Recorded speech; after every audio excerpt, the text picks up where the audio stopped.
Hey, what's up, guys? It's Chris Chavez here with Phandroid.com. Now, moments ago, as I'm sure you've no doubt already heard, but Apple had a big press event where they announced the revolutionary all-new iPad mini.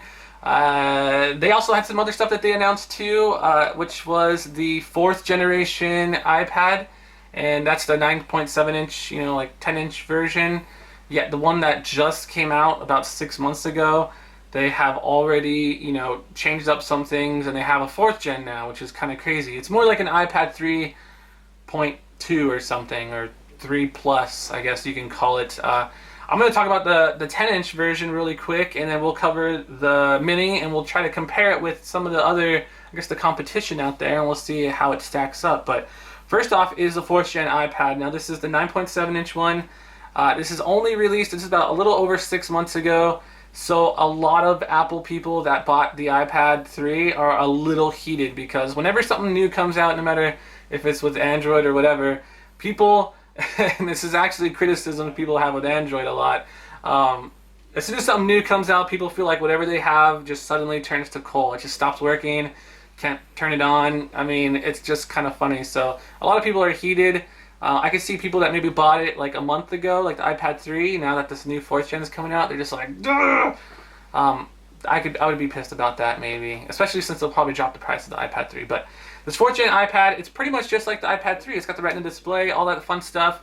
The only difference is that it's got a Lightning connector, Lightning port or whatever on the bottom, which is supposed to be faster than USB or even faster than the 30-pin dock or little connector that they had before.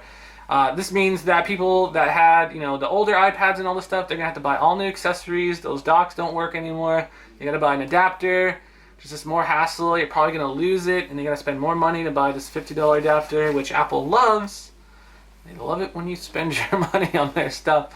It's just kind of interesting. The other thing that it actually has is a more beefy GPU. So it's got twice the graphics as the last iPad, which is kind of cool, but from what I've seen of games on the iPad 3, they were running things just fine. I don't think they really needed like a more powerful GPU, but they kind of threw it in there because they had to. They want this Lightning port connector that's on the iPhone 5, so they threw it in there. But other specs, let me just...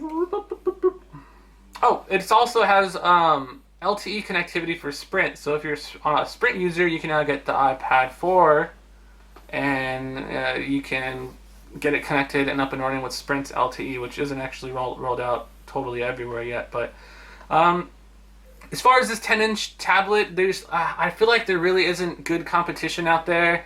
The Android tablets that are out there, there's maybe like the Galaxy Note 10.1, the big 10-inch Galaxy Note with the little stylus and stuff, but from the reviews, that didn't do so hot. It's a quad-core processor, it's got all these crazy specs, but apparently it's the software or something's not adding up, and that just didn't really, it was sluggish and slow, and it didn't really do really well. So there really isn't competition as far as this goes, as the 10-inch tablets go. But there is talk. Google has an announcement set for, or an event set for Monday, October 29th, and they are supposedly, it's speculated, it's rumored, it's been whispered that they're going to announce a 10-inch Nexus 10. So this will be kind of cool to see what they bring. It's rumored to have a Retina-like super insane resolution display, which will be cool.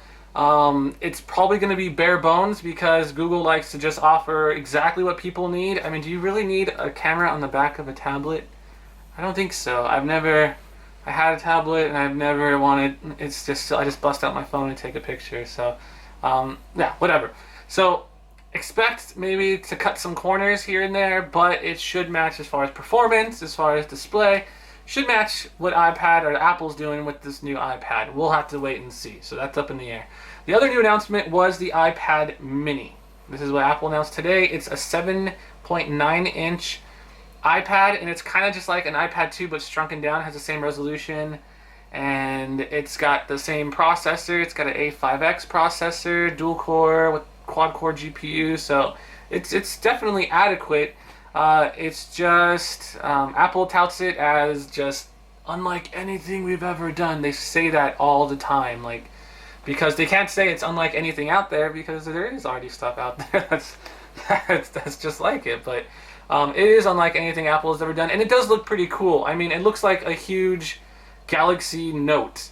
The bezels are super slim, and Apple actually compared it with the Nexus 7, which for the money is $100 cheaper, but it's thicker. The Nexus 7's thicker. This one's about, like, I don't know, 10 or 20% thinner. The iPad mini is about, it's a little bit thinner, but it's also a little bit taller, but it's got less bezel. So it just gives you a lot more screen for the money and less bezel, which is really nice. It definitely looks sexy. It's super thin. It's got aluminum back. It's got a good build quality to it, but 5 megapixel shooter on the back. So in some ways, it kind of beats the Nexus 7. But this is exactly, Google could have actually done this. I mean, they could have included a 5 megapixel thing in the back. They could have shrunken down the bezels and done all this stuff, but all that kind of leads to more expensive parts, and that would have brought the price up to around $300, which they didn't want to do. They wanted to offer a $200 7-inch tablet, make it for everybody, and then everyone gets to enjoy on the Android goodness. So the iPad mini, it comes in a variety of prices. I think I kind of mentioned this, but 16 gigabyte for $330, 32 gigabyte for $430, and then 64 gig for $530. And then if you want the LTE version, which is the 4G data connected version, 460, 560, and 660. So it can get kind of pricey if you want LTEs. Google is rumored to announce Nexus 7 with 3G capabilities or 4G or whatever you have on Monday. So we'll have to wait and see what they can bring to the table. But I guess what I'm more curious about, or what the point of this video was, is to kind of engage in discussion. I'm curious to see what you guys' thoughts are on the iPad mini. Are you guys going to get one? I mean, I know you guys are all Apple, or I mean, Android fanboys out there, but I was originally going to get the iPod simply because Apple, they have a ton of good games, and as a gaming platform, I think the iPod is awesome. iOS is really good for games, so I was going to get an iPod, but now I'm considering getting the mini now because it's only like, what, $30, $40 more than the iPod, and you get a nice big display. I can give it to my cousin, and she can leave me alone, leave my smartphone alone, my Android phone alone, so I don't know, I can have better battery life and stuff. So I just want to hear your guys' thoughts. What do you guys want to see from a 10-inch Nexus tablet? Do you think it's just about a resolution, maybe small bezel, maybe not even that, maybe a back rear-facing camera? Do you guys even use that stuff, really, on a tablet? Taking self-portraits in the bathroom with your big-ass tablet? I don't know.